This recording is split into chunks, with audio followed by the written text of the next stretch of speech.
Alright guys, that's going to wrap it up for this video. I tried to include a bunch of songs that really helped hit the bass in different ways, like with the rock, metal, and a few hip-hop songs.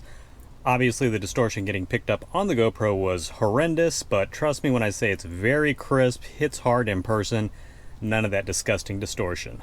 Now this video is not monetized for ads since I'm using copyrighted music, so if anyone wants to swing by the Tacomaholic shop and grab a decal or a patch so I can eat tonight, that would be fantastic.